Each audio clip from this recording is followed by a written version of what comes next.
बंदी छोड़ सतगुरु रामपाल जी परमेश्वर जी की जय हो।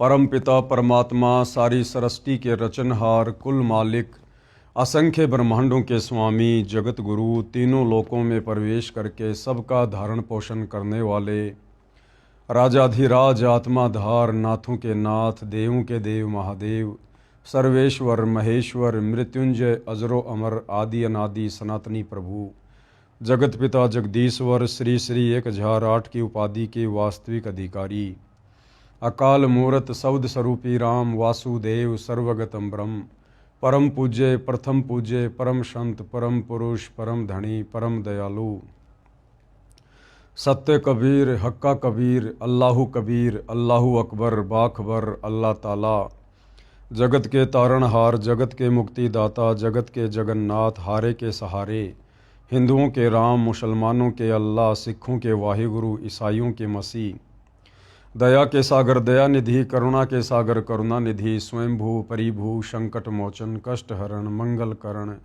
दुख भंजन अविगत कबीर निर्विकार निर्विषम परमात्मा अलय अलेख सतगुरु आदि अनादि सतगुरु असली मर्यादा पुरुषोत्तम असली राम असली कृष्ण असली घनश्याम असली मुरारी राजाओं के राजा महाराजाओं के महाराजा शहंशाहों के शहंशाह सम्राटों के सम्राट भगवानों के भगवान अल्लाहों के अल्लाह प्रभुओं के प्रभु मसीहाओं के मसीह सच्चे वाहिगुरु बाबाओं के बाबा पीरों के पीर सेठों के सेठ जगत सेठ सावड़सा सेठ सर्वगुण संपन्न अनंत कोटि कलाओं के स्वामी अनंत कोटि ब्रह्मांडों के नायक योगियों में महायोगी ध्यानियों में महाध्यानी सिद्धों में परम सिद्ध ज्ञानियों में तत्व ज्ञानी ब्रह्म ज्ञानी महाज्ञानी परम ज्ञानी सर्वश्रेष्ठ ज्ञानी विज्ञानी युवा कबीर समर्थ कबीर असमवात अमित ओजा सच्चे रहनुमा करीम अल्लाह सुभान अल्लाह दुनिया के अंतिम पैगंबर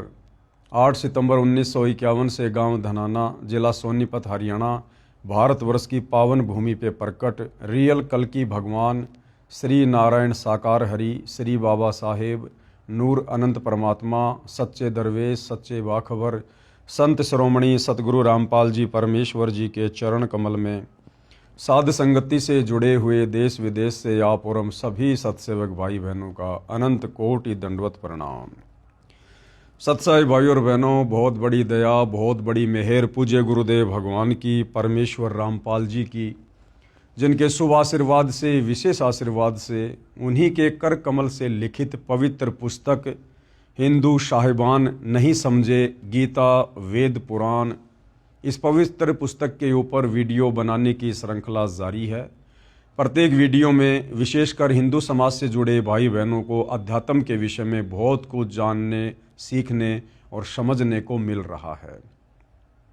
तो अभी तक जितने भी वीडियो बन चुके हैं, यदि आपने पहली बार ये वीडियो देखा है या देख रहे हैं तो आप जियों से गुजारिश है कि इस पवित्र पुस्तक के निष्कर्ष तक पहुंचने के लिए आप जी ने इस पुस्तक की भूमिका से सारे वीडियो देखने पड़ेंगे। आपने भाग 1 से वीडियो देखने का प्रयास करना है, तभी आप आगे की बातों को समझ पाएंगे। तो भाई और बहनों, पिछले वीडियो में पूज्य गुरुदेव भगवान ने हमें इन पुराणों के विषय में बताया समझाया, साथ में सतयुग से लेकर त्रेता द्वापर ये जितने भी साधु संत महात्मा ऋषिजन थे जिनके बड़े बड़े नाम थे बड़ी बड़ी महिमा थी, जिनकी हम कथाएं सुना करते थे कि फला फला ऋषि ने 7 समुद्रों का पानी पी लिया, वशिष्ठ ऋषि ने ये चमत्कार कर दिया, विश्वामित्र ने ऐसा कारनामा कर दिया, दुर्वासा ऋषि ने अपने एक वचन से 56 करोड़ यादुओं का नाश कर दिया और हम इनको बहुत बड़े सूरमा माना करते थे, सूरमा समझा करते थे। जबकि अब पूज्य गुरुदेव भगवान ने आकर अपने सत्संगों में और हिंदू साहिबान नहीं समझे गीता वेद पुराण इस पवित्र पुस्तक में हमें इनकी जड़ बताई कि इन साधु संत महात्माओं को ऋषियों को श्री रामचंद्र जी के गुरु वशिष्ठ जैसों को विश्वामित्र जैसों को श्री कृष्ण जी के गुरु दुर्वासा जैसे ऋषियों को वेदों के बारे में गीता के बारे में या अध्यात्म के बारे में कै ख गय का भी ज्ञान नहीं था। वेदों का हवाला देकर ये लोग केवल उआ बाई बका करते थे।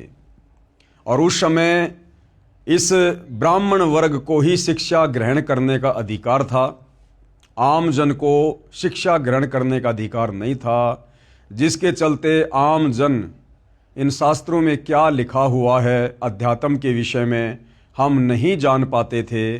और जैसा भी ये हमारे धर्मगुरु, धर्म के मार्गदर्शक, ऋषि मुनि हमें बता दिया करते थे, हम लोग इनको परम विद्वान मानकर, संस्कृत के ज्ञाता मानकर, वेदों के मर्मज्ञ मानकर इनकी बातों पर विश्वास कर लिया करते थे। तो भाइयों और बहनों, अब जाकर इस कलयुग की बिचली पीढ़ी में स्वयं परम अक्षर ब्रह्म ने सतलोक से चलकर पृथ्वी पर तत्वदर्शी संत के रूप में सन 1994 से ये सारे धर्मशास्त्र दिखा दिखाकर, इन ऋषि महर्षियों की जीवनी दिखा दिखाकर इनकी आध्यात्मिक पोल पट्टी खोली है। तब जाकर हमें विश्वास हुआ है कि वास्तव में हमारे इन सनातनी ऋषि मुनियों को वेदों का ज्ञान नहीं था, सनातन का ज्ञान नहीं था। तो इस पुस्तक में अब आगे प्रश्नोत्तरी के माध्यम से सवाल किया जा रहा है कि ये पुराण क्या हैं, कैसे बने, और इन पुराणों में क्या वेदों के अनुसार ज्ञान नहीं है?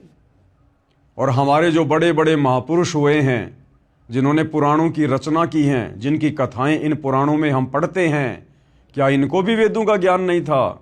तो पूज्य गुरुदेव भगवान कह रहे हैं कि इनको तो कै ख गय का भी ज्ञान नहीं था। तो भाइयों और बहनों, अब हम आगे बढ़ते हैं यथार्थता को समझने के लिए। प्रश्न नंबर 14, क्या पुराण शास्त्र नहीं है? तो गुरुदेव भगवान कह रहे हैं कि भैया पुराण शास्त्र हैं, परंतु ये भक्ति के लिए मान्य नहीं है, ये भक्ति के हिसाब से उचित नहीं है। इन पुराणों में ऋषि मुनियों का अपना अनुभव ज़्यादा है। इन ऋषि मुनियों ने शास्त्रों के विरुद्ध साधना करते हुए जो समाधियां लगाई, जो भक्ति की, और इनको उस भक्ति के प्रतिफल में जैसा भी अनुभव हुआ, वो अनुभव इन ऋषि मुनियों ने इन पुराणों में लिख दिया। और ऋषि मुनियों का अनुभव यदि वेदों से मेल नहीं खाता है, गीता जी से मेल नहीं खाता है, तो वो शास्त्र भक्ति के योग्य नहीं है। अब हम आगे इन्हीं पुराणों से और उन्हीं बड़े बड़े ऋषि मुनियों की, संतों की जो कथाएं लिखी हुई हैं, उन कथाओं से निष्कर्ष निकालेंगे कि इन बड़े बड़े ऋषि मुनियों का आचरण क्या था, इनका चरित्र क्या था, इनकी रहनी करनी क्या थी। क्या इनके जीवन चरित्र को देखकर, पढ़कर हम कभी भगत बन सकते हैं? हम सच्ची साधना कर सकते हैं? क्या इन ऋषि मुनियों की साधना वेदों के अनुसार थी? तो उसके लिए गुरुदेव हमें कुछ उदाहरण दे रहे हैं। सबसे पहले दुर्वासा ऋषि का उदाहरण दिया जा रहा है, जो कि द्वापर युग में श्री कृष्ण जी के गुरु थे। एक बार पांडव वनवास में थे। दुर्योधन के कहने से दुर्वासा ऋषि 88,000 ऋषियों को लेकर पांडवों के यहाँ गया। मन में दोष लेकर गया था कि पांडव मेरी मन इच्छा अनुसार भोजन करवा नहीं पाएंगे, मैं उनको श्राप दे दूंगा और वे नष्ट हो जाएंगे। अब गुरुदेव भगवान क्या कह रहे हैं कि जिस दुर्वासा ऋषि को हम बहुत बड़ी तोप माना करते थे कि श्री कृष्ण जी का गुरु तो बहुत पहुंचा हुआ महात्मा होगा, अब गुरुदेव क्या कह रहे हैं, क्या यह नेक व्यक्ति का कर्म है? दुष्ट आत्मा ऐसा करता है। दुर्वासा ऋषि श्री कृष्ण जी के गुरु, जिनको हम बहुत बड़ी तोप समझा करते थे कि जो भगवान का गुरु है वो तो पता नहीं क्या होगा। पूज्य गुरुदेव भगवान ने उसके कर्म को देखते हुए, उसके चरित्र को देखते हुए, एक संत, एक भगत होने के बावजूद और ऐसा दुष्ट आचरण, जिस समय पांडव वनवास भोग रहे थे, उसी समय पांडवों को और अधिक दुखी करवाने के लिए दुर्योधन ने दुर्वासा ऋषि को अपने राजमहल में बुलवाया, उसको बढ़िया बढ़िया खाना खिलाया, बढ़िया उसको दान दक्षिणा दी, अच्छी उसकी सेवा की। क्यों?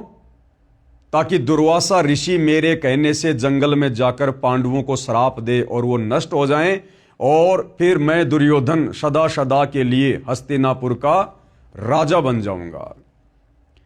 और दुर्वासा ऋषि ठीक दुर्योधन की योजना के अनुसार मन में दोष लेकर पांडवों को श्राप देने की इच्छा से जंगल में चला गया और पांडवों के पास जाकर कहने लगा कि भैया मुझे आज के बोए हुए गेहूं से बनी रोटियां चाहिए, साथ में मुझे मानसरोवर का जल चाहिए, आज ही आम का पौधा बीजा हो, आज ही वो पेड़ बना हो, आज ही उसके फल लगे हों, मुझे वो आम खाने में चाहिए।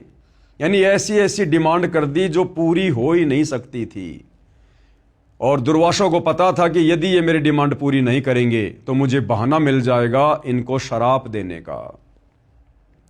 तो पूज्य गुरुदेव भगवान हमें इन महात्माओं के चरित्र से परिचित करवा रहे हैं कि ए हिंदू समाज के नादान भक्तों, श्रद्धालुओं, हिंदू साहिबानों, तुम अज्ञानता के कारण, नासमझी के कारण, इन शास्त्रों को पढ़कर इनका निष्कर्ष ना निकाल पाने के कारण भक्ति और भगवान के नाम पर भ्रमित हो। इन हमारे ज्ञानहीन धर्म गुरुओं ने जैसा हमारे को मन में आया वैसा ही भक्ति मार्ग पर चलाया और हमें शास्त्र विधि त्याग कर मनमाने आचरण पर लगा दिया और हमें इन पुराणों से मीठी मीठी कथा कहानियां सुनाकर ये अपनी रोजी रोटी का धंधा बनाए हुए थे।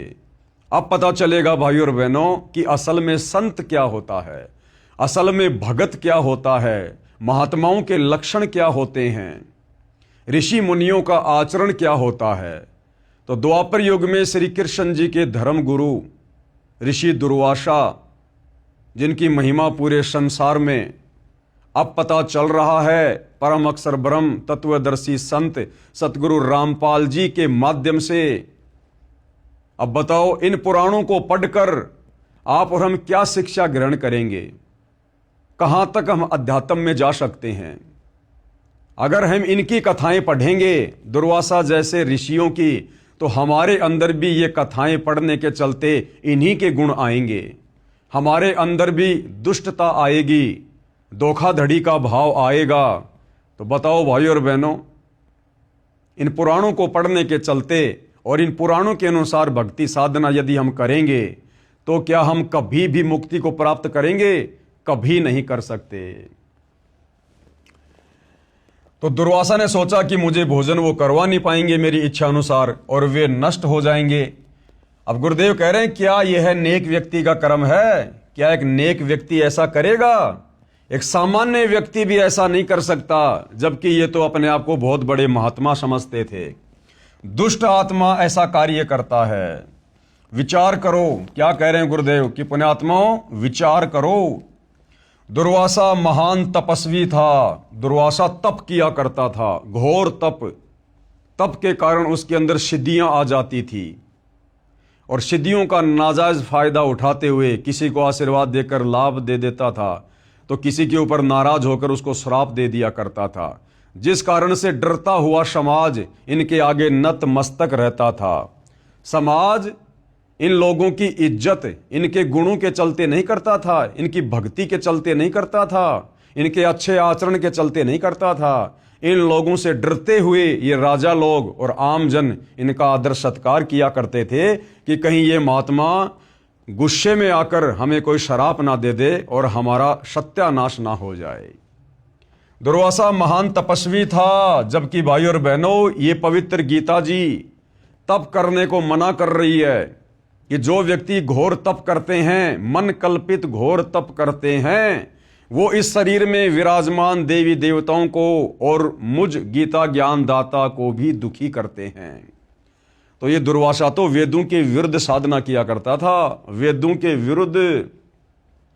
दुर्वासा महान तपस्वी था। उस घोर तप करने वाले पापाचारी नराधम ने क्या जुल्म करने की ठानी। दुर्वासा को गुरुदेव ने उसके आचरण के चलते नराधम की संज्ञा दी है, यानी नरों में नीच, इंसानों में नीच व्यक्ति।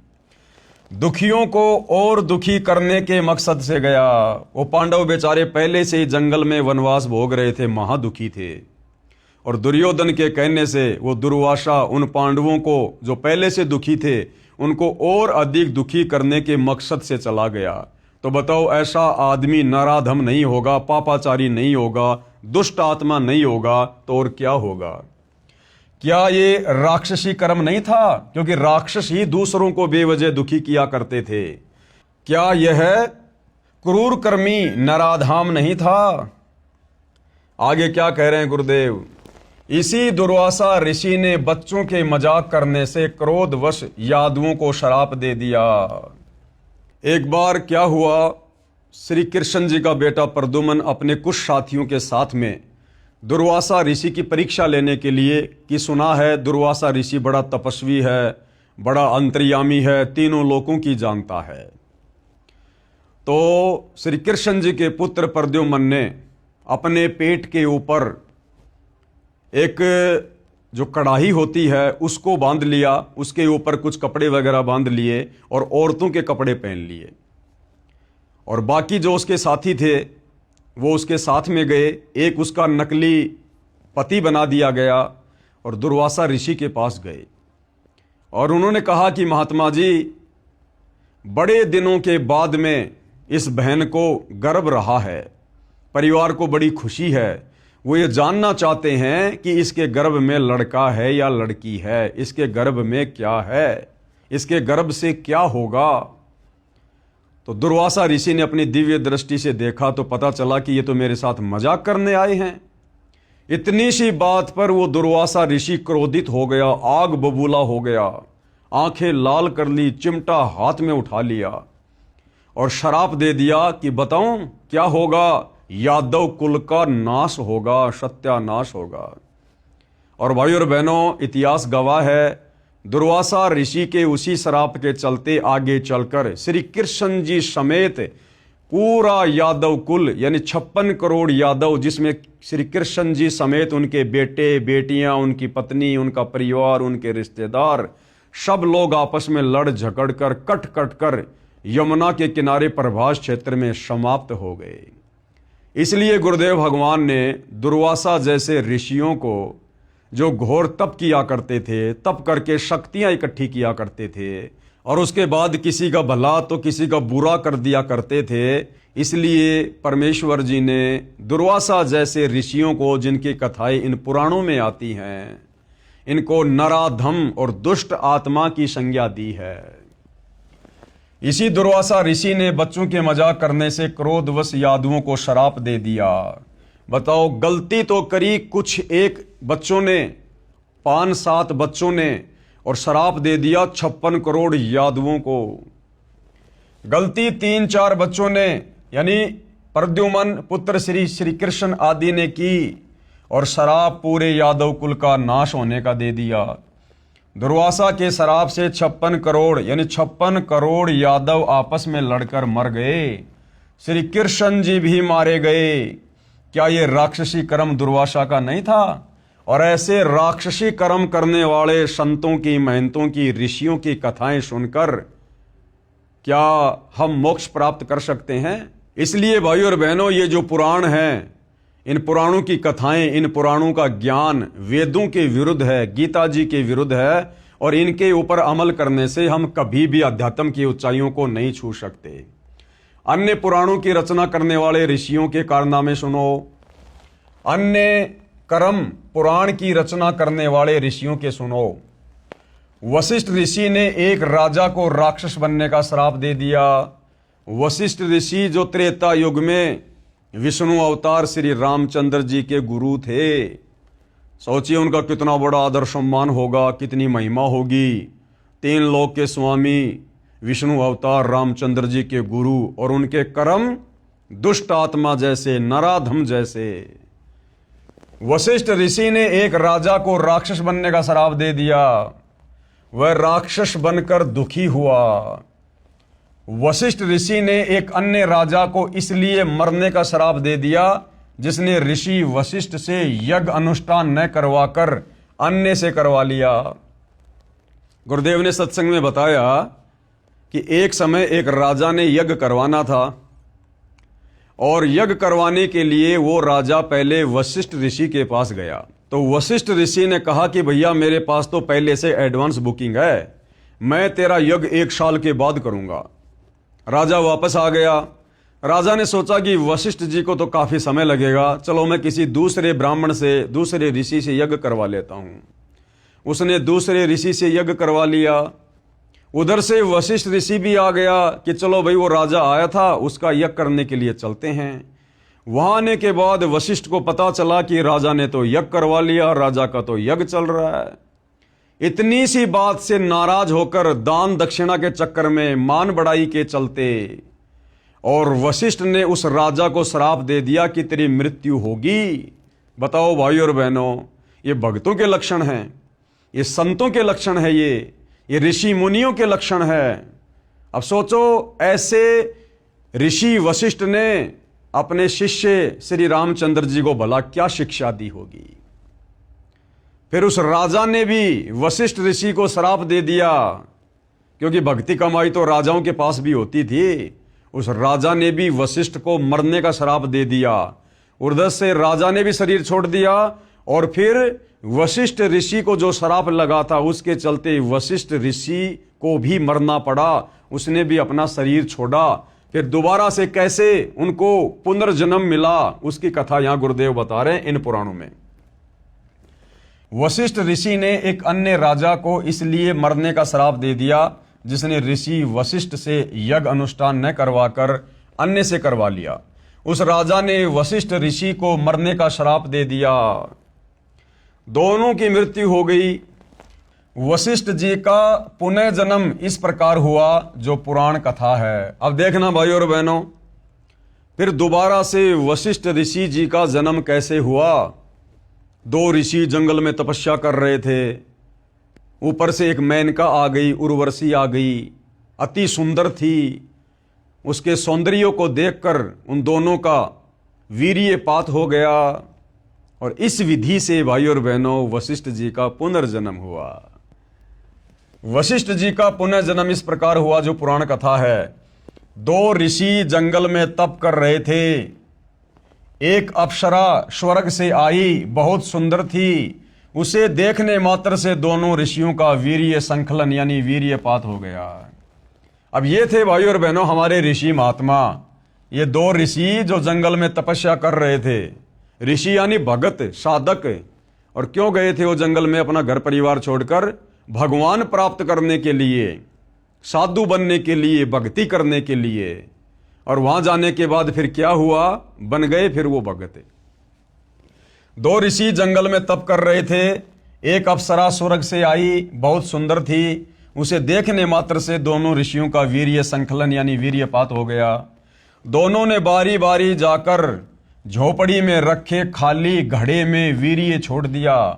उससे एक तो वशिष्ठ ऋषि वाली आत्मा का पुनर्जन्म हुआ, नाम वशिष्ठ ही रखा गया। दूसरे का कुंभज ऋषि नाम रखा जो अगस्त ऋषि कहलाया। अब देख लो भाई और बहनों, वशिष्ठ ऋषि और अगस्त ऋषि जिसने एक घूंट में 7 समुद्र पी लिए थे। इस प्रकार से इनकी उत्पत्ति हुई है। यानी इनके जो पैदा करने वाले थे उन दोनों ऋषियों का क्या चरित्र था। अब उनमें से कुछ गुण तो वशिष्ठ और अगस्त में भी आएंगे ना। तो इस प्रकार से फिर इनका पुनर्जन्म हुआ। ये कथाएं भाई और बहनों हम इन पुराणों में पढ़ा करते थे। ये काम सूत्र की कथाएं ज्यादा और भक्ति की कम। विश्वामित्र ऋषि के कर्म, और विश्वामित्र जो सतयुग में हुए थे, विश्वामित्र उसके विषय में कहा जाता है कि उससे बड़ा कोई तपस्वी नहीं था। स्वर्ग के देवता भी उससे डरा करते थे, घबराया करते थे। उस विश्वामित्र ऋषि के क्या कर्म थे, उस भगत के क्या कर्म थे। क्या इन साधु संतों के आचरणों को फॉलो करके हम कभी भी भक्ति मार्ग में सफल हो सकते हैं? हमने यही निष्कर्ष निकालना है भाई और बहनों कि ये जितने भी साधु संत महात्मा थे, क्या इनकी साधना वेदों के अनुसार थी? क्या इनकी भक्ति क्रिया वेदों के अनुसार थी? इन सब ने तप किए, घोर तप किए, मनमाना आचरण किया, वेद विरुद्ध साधना की, जो आज गीता जी बिल्कुल मना कर रही है। तो गीता और वेदों के विरुद्ध जंगलों में जाकर तप करने वाले भला काहे के भगत, काहे के साधक?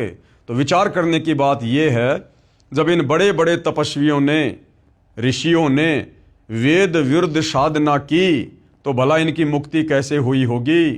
और मुक्ति नहीं हुई तो फिर इनको 84 लाख योनियों में भी जाना पड़ा।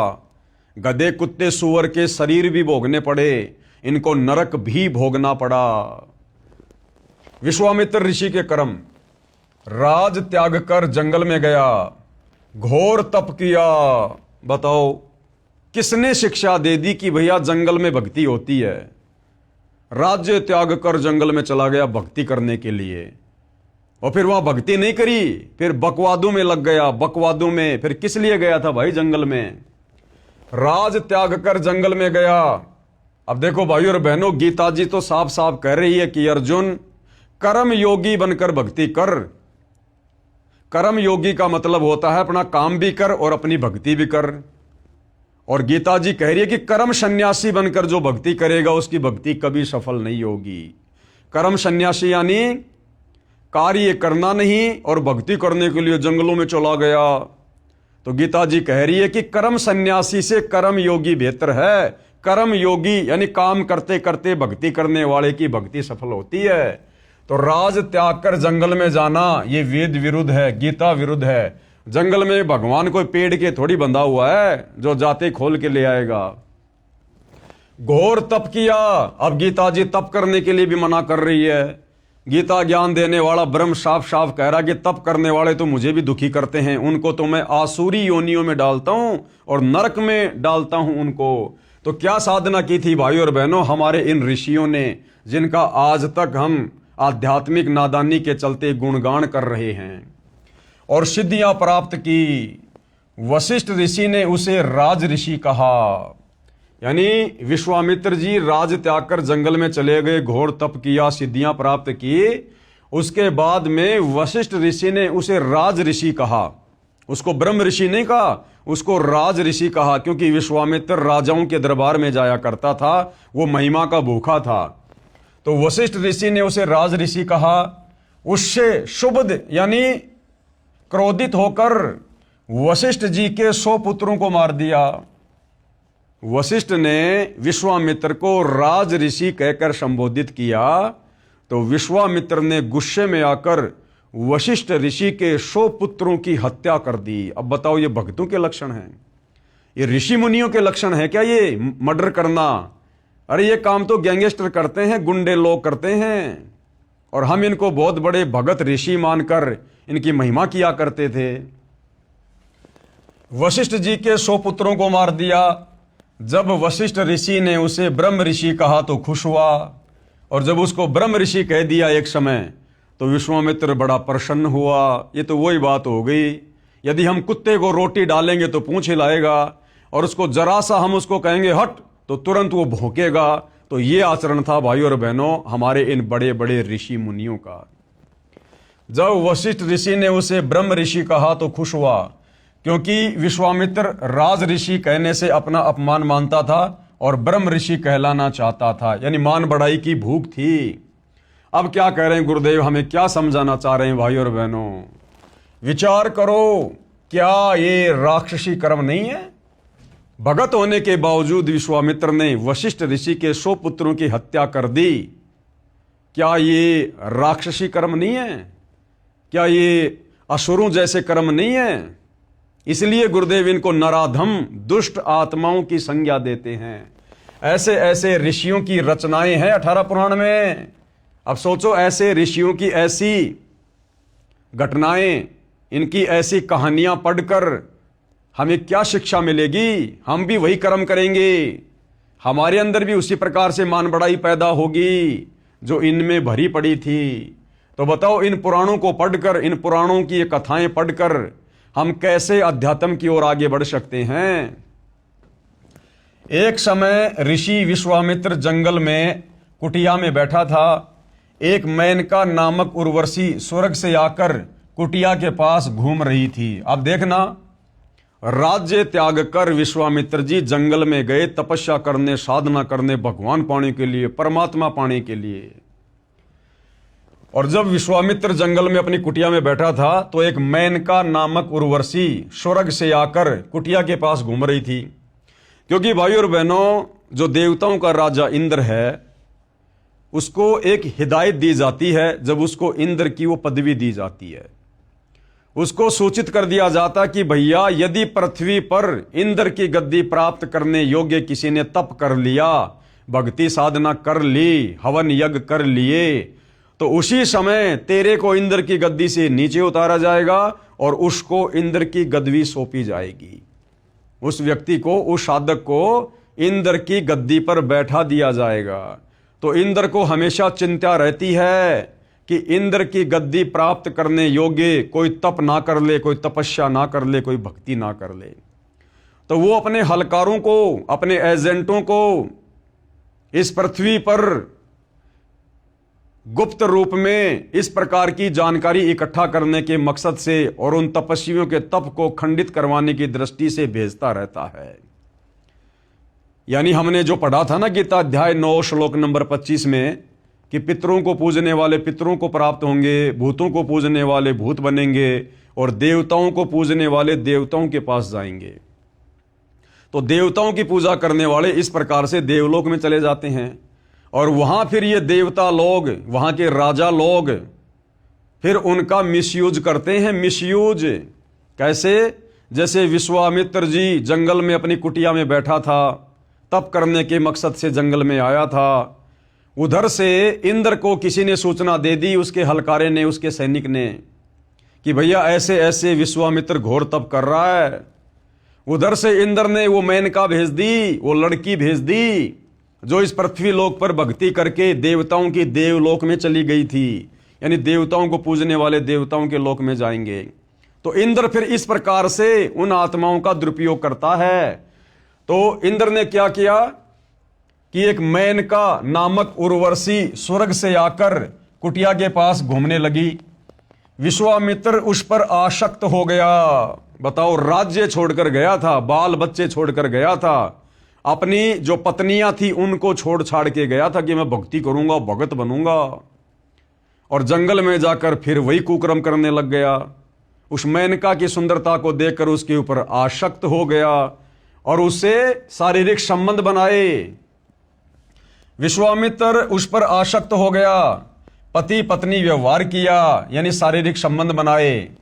एक कन्या का जन्म हुआ, नाम शकुंतला रखा। कन्या जब 6 महीने की हुई तो उर्वशी स्वर्ग में चली गई।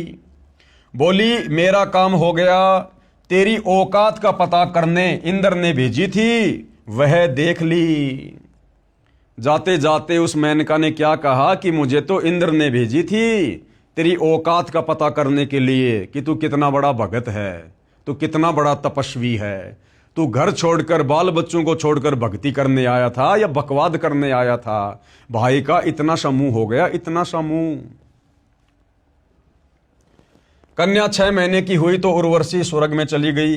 बोली मेरा काम हो गया, तेरी औकात का पता करने इंद्र ने भेजी थी, वो देख ली। कहते हैं विश्वामित्र उस कन्या को कण्व ऋषि की कुटिया के सामने रखकर फिर से गहरे जंगल में तप करने गया। कण्व ऋषि ने उस कन्या को पाल पोस कर राजा दुष्यंत से विवाह कर दिया। अब एक बार तो भाई ने तपस्या करके किला तोड़ दिया, फिर दोबारा से गहरे जंगल में चला गया। तो गुरुदेव कह रहे हैं दूसरी बार कौन सा वो गीता जी पढ़ के गया था जो बिल्कुल सही साधना की होगी उसने, दोबारा भी वही डले ढोने के लिए चला गया, वेद विरुद्ध साधना करने के लिए।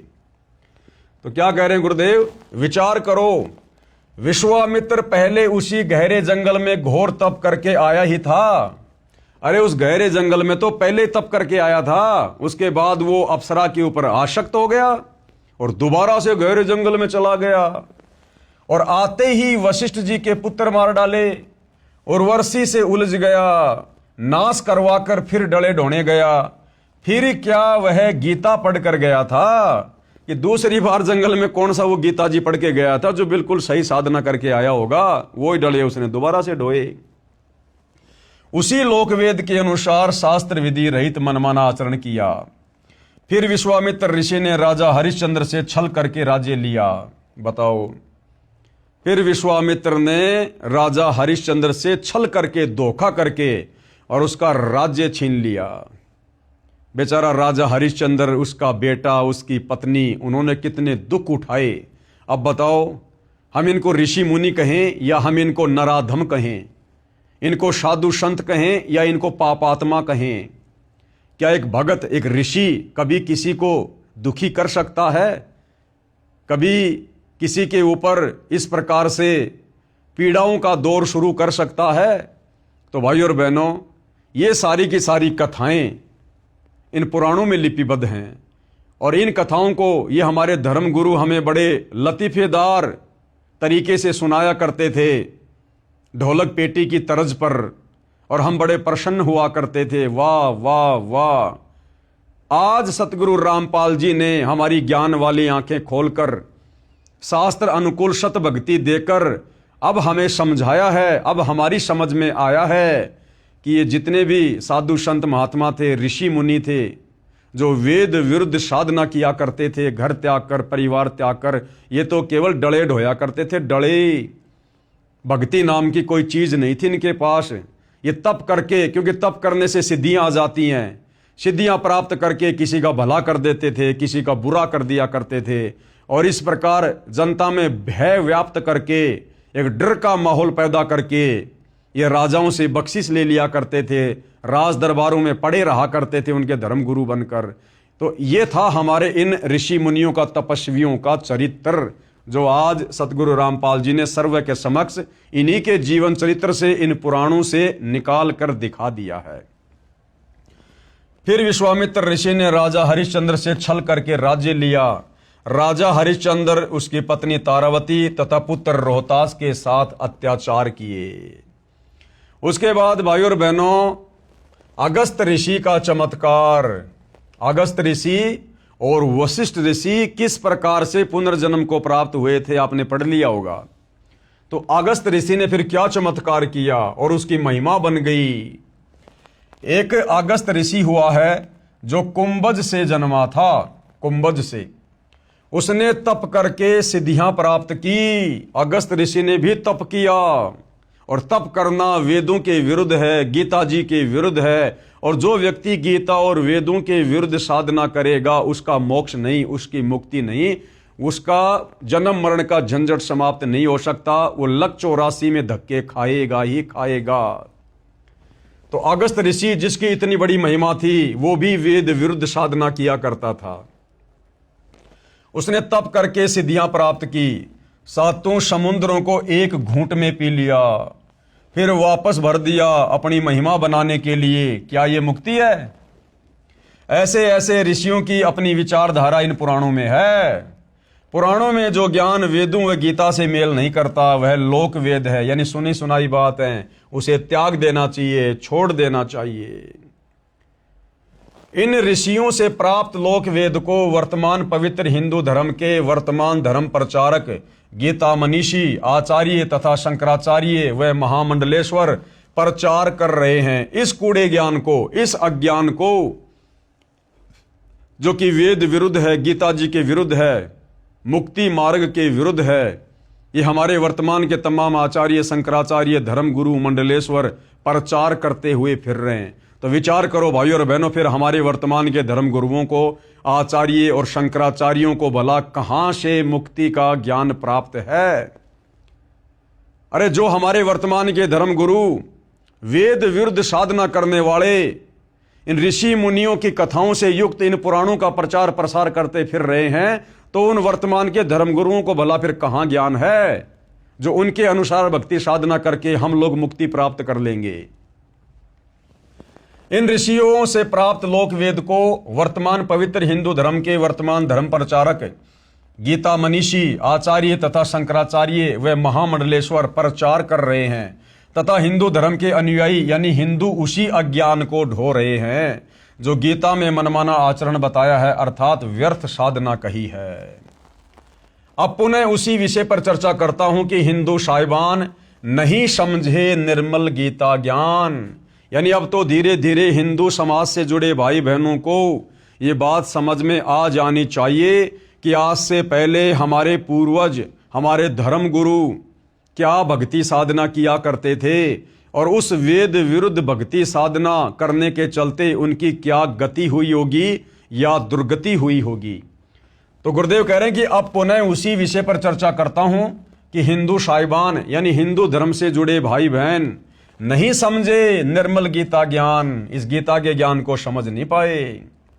प्रश्न नंबर 15, हिंदू पक्ष। भक्ति व धर्म कर्म तो लगभग सब करते हैं, आप तथा आपके अनुयायी ही नहीं करते। यानी किसी ने सवाल किया हिंदू धर्म की ओर से सतगुरु रामपाल जी से कि भक्ति व धर्म कर्म तो लगभग सब करते हैं, आप कौन सतगुरु रामपाल जी, और आपके अनुयायी ही नहीं करते। आप कहना क्या चाहते हैं? आपकी बातों से लग रहा है कि आपके अतिरिक्त कोई ठीक से भक्ति नहीं करते। तो गुरुदेव ने क्या उत्तर दिया? यह सही है कि जो आप कह रहे हैं ना, ये बिल्कुल सत्य बात है। दास रामपाल दास यही कहता है कि विश्व में कोई भी गुरु मेरे अतिरिक्त शास्त्रोक्त साधना न तो स्वयं करता है और न ही अपने अनुयायियों से करवाता है। ये परम सत्य है, क्योंकि उनको अपने अपने शास्त्रों का ज्ञान ही नहीं है। किनको? हिंदू धर्म गुरुओं को। उनको अपने अपने शास्त्रों का यानी गीता और वेदों का ज्ञान ही नहीं है। आप निम्न बातें नोट करो और बताओ। प्रश्न नंबर 16, क्या आप बता सकते हैं गीता अध्याय 18 श्लोक 62 में गीता बोलने वाले प्रभु ने अपने से अन्य किस परमेश्वर की शरण में जाने को कहा है? तो गुरुदेव ने सवाल किया कि भैया क्या आप और आपके धर्मगुरु बता सकते हैं कि गीता का ज्ञान देने वाले भगवान ने, जिसको तुम श्री कृष्ण जी कहते हो, विष्णु कहते हो, असल में वो ब्रह्म है जो श्री कृष्ण जी के शरीर में प्रेत की तरह प्रवेश करके महाभारत के युद्ध में गीता जी का ज्ञान बोल रहा है। तो गीता का ज्ञान बोलने वाला वो भगवान गीता अध्याय 18 श्लोक नंबर 62 में अपने से अन्य और किस भगवान की शरण में जाने को अर्जुन को कह रहा है? क्या पता है तुम्हारे धर्मगुरुओं को? क्या पता है हिंदू समाज के श्रद्धालुओं को? किसी को नहीं पता, किसी को नहीं पता। तो बताओ फिर सतगुरु रामपाल जी के अलावा गीता और वेदों का ज्ञान वर्तमान में फिर है किसको? क्या आप बता सकते हैं गीता अध्याय 18 श्लोक 62 में गीता बोलने वाले प्रभु ने अपने से अन्य किस परमेश्वर की शरण में जाने को कहा है? उत्तर हिंदुओं की ओर से श्री कृष्ण यानी श्री विष्णु जी ने अपनी शरण में आने को कहा है। श्री विष्णु जी से ऊपर कोई शक्ति यानी सत्ता अर्थात भगवान ही नहीं है, फिर अपने से अन्य की शरण में जाने को कहने का प्रश्न ही नहीं है। प्रश्न नंबर 17, यानी हिंदुओं से फिर सवाल किया गया है कि आपको शास्त्रों का ज्ञान नहीं है, इसलिए आप ऐसी बातें कह रहे हो। अन्यथा गीता अध्याय 18 श्लोक नंबर 62 में गीता ज्ञान देने वाले भगवान ने, जिसे आप श्री कृष्ण समझो या विष्णु समझो, साफ साफ कह रहा कि अर्जुन, अगर तुझे जन्म मरण से पूर्णतया छुटकारा चाहिए तो उस परम अक्षर ब्रह्म की शरण में चला जा, उस सनातन परम धाम को प्राप्त कर, और उसके लिए अध्याय 4 श्लोक नंबर 34 के अनुसार किसी तत्वदर्शी संत की खोज कर ले। भैया मेरे पास वो भक्ति नहीं है। तो प्रश्न 17, आपको शास्त्रों का ज्ञान नहीं है इसलिए आप ऐसी बातें कह रहे हो। उत्तर हिंदू पक्ष अब उत्तर दे रहा है कि मैं 40 वर्ष से धार्मिक ग्रंथों गीता व पुराणों को पढ़ता आ रहा हूं, मुझे पूर्ण ज्ञान है। प्रश्न 18 हिंदू पक्ष की ओर से, प्रमाण दिखाओ जो बातें आप कह रहे हो कि श्री विष्णु जी से ऊपर श्री देवी जी व उससे ऊपर काल ब्रह्म है, काल ब्रह्म से ऊपर परम अक्षर ब्रह्म है। तो उत्तर दे रहे हैं गुरुदेव भगवान, आप झूठ कह रहे हो कि श्री विष्णु जी से ऊपर कोई परमात्मा यानी शक्ति नहीं है। गुरुदेव भगवान कह रहे कि हे नादान, श्री विष्णु जी से ऊपर तो बहुत शक्तियां हैं। अब ये प्रमाण करके दिखाएंगे गुरुदेव भगवान हिंदू शास्त्रों से। पेश है प्रमाण के लिए संक्षिप्त श्रीमद् देवी भागवत पुराण के प्रथम स्कंद के अध्याय 4 पेज नंबर 44 और 45 की फोटोकॉपी, जिसमें श्री विष्णु जी ने कहा है कि मैं देवी दुर्गा अष्टंगी की भक्ति करता हूं। जो हिंदू भाई ये कहते हैं ना कि श्री विष्णु जी से ऊपर और कोई भगवान नहीं, कोई परमात्मा नहीं है, ये अजन्मा है, अनादि है, सर्वेश्वर है, महेश्वर है, तो भैया हमारे धर्मशास्त्रों में श्रीमद् देवी भागवत पुराण प्रथम स्कंद चौथा अध्याय पेज नंबर 44 और 45 इसकी फोटो कॉपी दिखाई जा रही है भाई, जिसमें श्री विष्णु जी स्वयं स्वीकार कर रहे हैं कि मैं देवी दुर्गा से ऊपर किसी को परम शक्ति नहीं मानता। यानी मेरे से ऊपर तो देवी दुर्गा है और देवी दुर्गा से ऊपर मैं किसी को परमात्मा नहीं मानता, और मैं तो खुद देवी दुर्गा की भक्ति करता हूं। तो विष्णु जी से ऊपर तो देवी दुर्गा हो गई। फिर आगे चलकर देवी दुर्गा कह रही है कि मेरी भक्ति भी छोड़ दो, तुम ब्रह्म की भक्ति करो, ब्रह्म की भक्ति जो कि ब्रह्म लोक में रहता है, ओम उसका मंत्र है। फिर आगे चलकर गीता में वो ब्रह्म भी अध्याय 18 श्लोक नंबर 62 में मना कर रहा कि भैया अगर पूर्ण मुक्ति चाहिए तो परम अक्षर ब्रह्म की शरण में जा। तो ये है भाइयों और बहनों श्रीमद् देवी भागवत पुराण पहला स्कंद चौथा अध्याय, और इसका पेज नंबर है ये 44। ब्रह्मा जी ने पूछा, प्रभु, यानी एक बार श्री ब्रह्मा जी ने विष्णु जी से पूछा, जब विष्णु जी तपस्या कर रहे थे तो ब्रह्मा जी ने पूछा, प्रभु आप देवताओं के अध्यक्ष, जगत के स्वामी और भूत भविष्य एवं वर्तमान सभी जीवों के एकमात्र शासक हैं। अब बताओ, ब्रह्मा जी को भी अध्यात्म ज्ञान नहीं है, क्योंकि ब्रह्मा जी श्री विष्णु से ऊपर किसी को परमात्मा मान ही नहीं रहा था। और जब एक बार विष्णु जी तपस्या कर रहे थे, अब ये तपस्या करना गीता जी में मना है, वेदों में मना है। अब बताओ भाई और बहनों, आप हिंदू भाई बहनों के अनुसार यदि गीता जी का ज्ञान श्री कृष्ण उर्फ श्री विष्णु जी ने कहा है, तो भैया श्री विष्णु जी तो गीता जी में अर्जुन को तपस्या करने के लिए मना कर रहे हैं कि घोर तप करने वाले तो मुझे दुखी करते हैं, परेशान करते हैं, उनको तो मैं आसुरी योनियों में डालता हूं, भूत प्रेत और पितर की योनियों में डालता हूं। और वही तुम्हारा विष्णु तप कर रहा था जब ब्रह्मा जी उसके पास गया।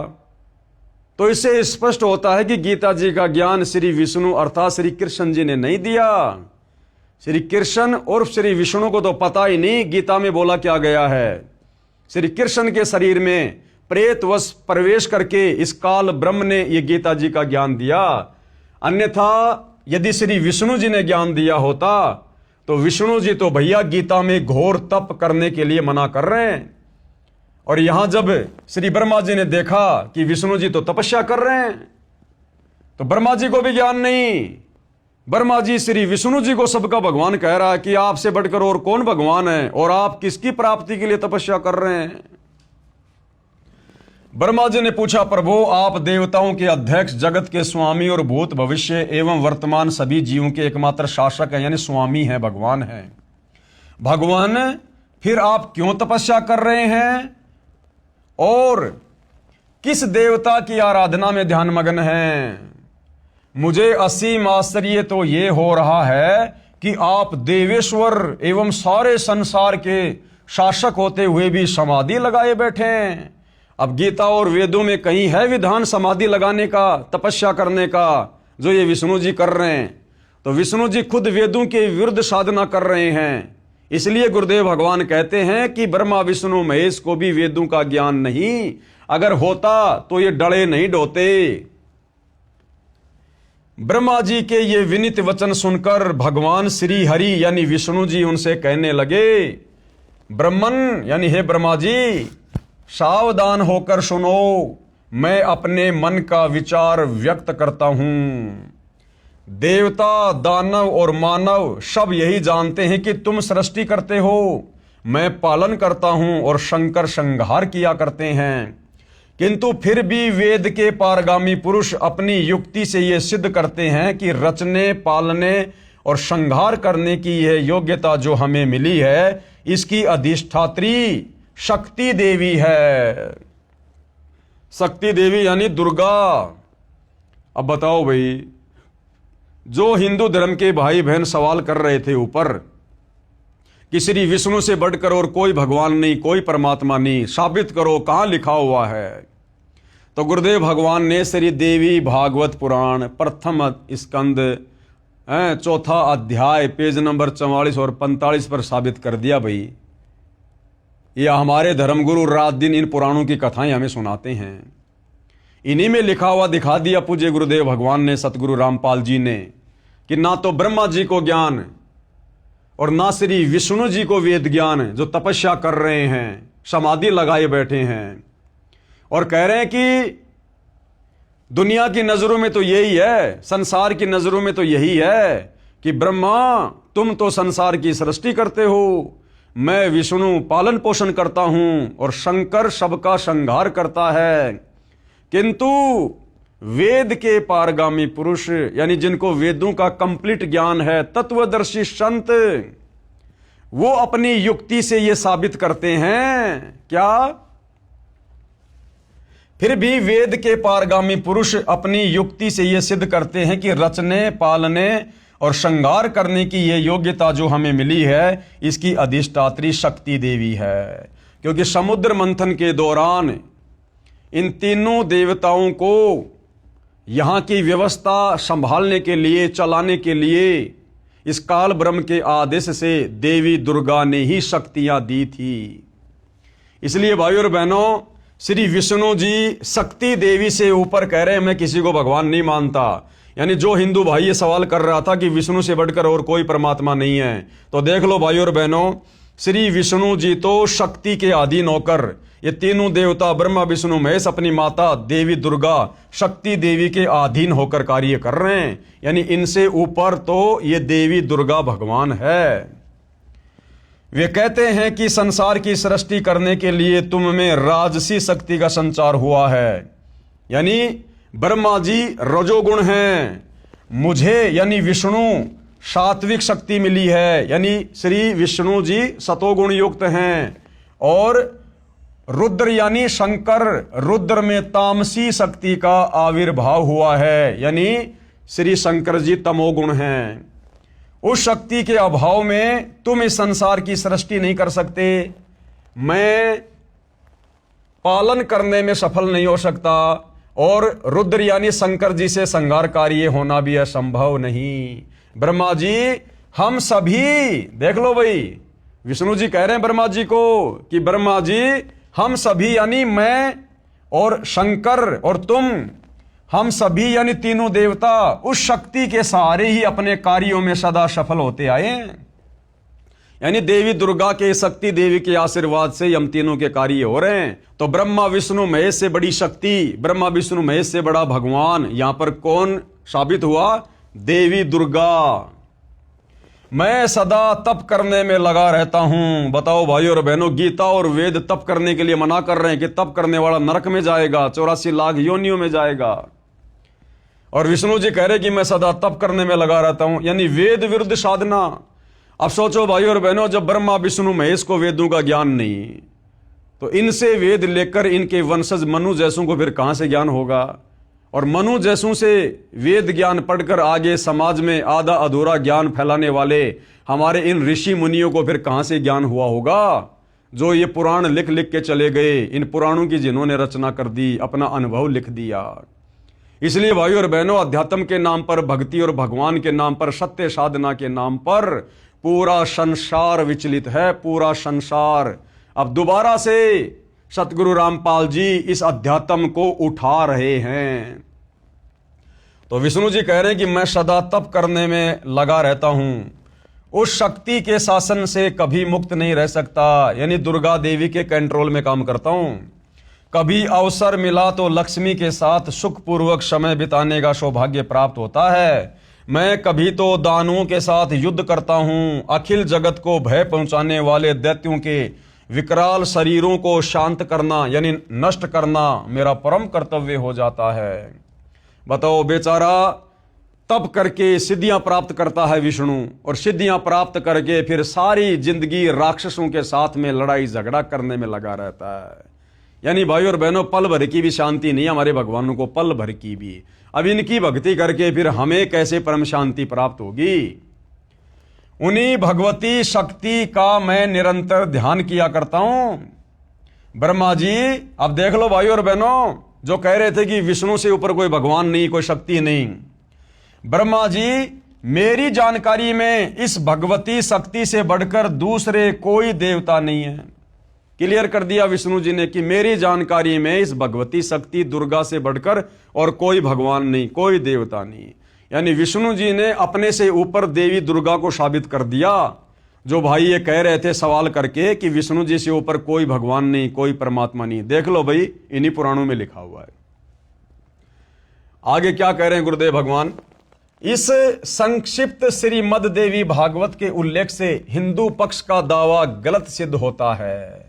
हिंदू पक्ष ने जो दावा किया था ना कि विष्णु से बढ़कर और कोई शक्ति नहीं, कोई भगवान नहीं, तो भैया ये श्री मद देवी भागवत पुराण पहला स्कंद चौथा अध्याय पेज नंबर 44 और 45 बिल्कुल क्लियर कर रहा है। और हिंदू पक्ष ने जो सवाल किया था वो हिंदू पक्ष यहां पर गलत साबित हुआ। इस संक्षिप्त श्रीमद देवी भागवत के उल्लेख से हिंदू पक्ष का दावा गलत सिद्ध होता है कि श्री विष्णु जी से ऊपर कोई भगवान नहीं है, क्योंकि श्रीमद देवी भागवत देवी पुराण के प्रथम स्कंद के अध्याय 4 में प्रमाण है कि एक बार श्री ब्रह्मा जी ने श्री विष्णु जी को महान तप करते हुए देखकर प्रसन्न किया। अब दोबारा से आपको गुरुदेव भगवान दिखा रहे हैं लिखा हुआ, जो आपने अभी फोटोकॉपी में देखा कि एक बार श्री ब्रह्मा जी गए विष्णु जी से मिलने, तो ब्रह्मा जी ने देखा कि विष्णु जी तो तप करने में लगे हुए हैं। एक बार श्री ब्रह्मा जी ने श्री विष्णु जी को महान तप करते हुए देखकर प्रसन्न किया कि हे प्रभु, आप देवताओं के अध्यक्ष, जगत के स्वामी तथा सभी जीवों के शासक होते हुए भी किस देवता की आराधना में ध्यानमग्न हैं?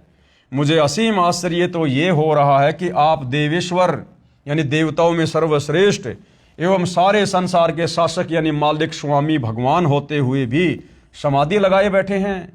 आप सर्व समर्थ पुरुष से बढ़कर कौन विशिष्ट है? यानी ब्रह्मा जी तो विष्णु जी से बढ़कर किसी को समर्थ भगवान मान ही नहीं रहा, उसे बताने की कृपया कीजिए। ब्रह्मा जी कह रहे हैं विष्णु जी मुझे भी बताओ वो कौन सा भगवान है ऐसा जिसकी आप भी भक्ति कर रहे हो।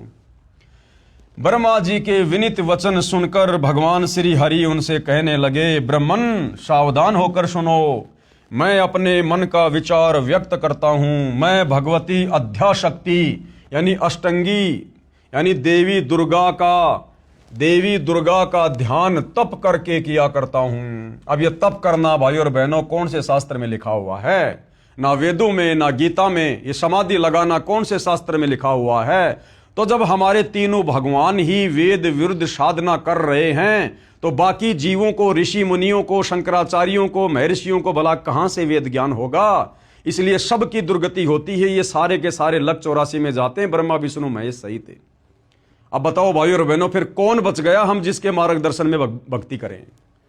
इसलिए उस परम अक्षर ब्रह्म को, सत्य पुरुष को, कबीर देव को सत्य भक्ति बताने के लिए, वेद अनुकूल, गीता अनुकूल साधना बताने के लिए और संसार से करवाने के लिए स्वयं ही धरती पर तत्वदर्शी संत के रूप में प्रकट होना पड़ता है, जो निसंदेह वर्तमान में सतगुरु रामपाल जी हैं। अन्यथा सतयुग से लेकर वर्तमान का इतिहास बता दो, यदि किसी भी हिंदू, मुस्लिम, सिख, ईसाई धर्म के धर्म गुरुओं ने इस प्रकार से अपने अनुयायियों को, अपने समाज के लोगों को, श्रद्धालुओं को ये वेद पढ़ाए हों, गीता पढ़ाई हो, इस प्रकार से अध्यात्म ज्ञान को सुलझाया हो, आज तक किसी ने नहीं सुलझाया।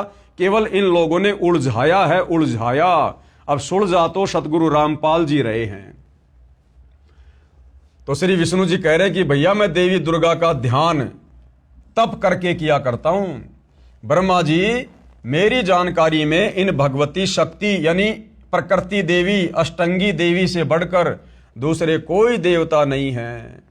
इस संक्षिप्त देवी भागवत पुराण के लेख से स्पष्ट हुआ कि श्री विष्णु अर्थात श्री कृष्ण जी श्री देवी दुर्गा जी की भक्ति यानी पूजा करते हैं।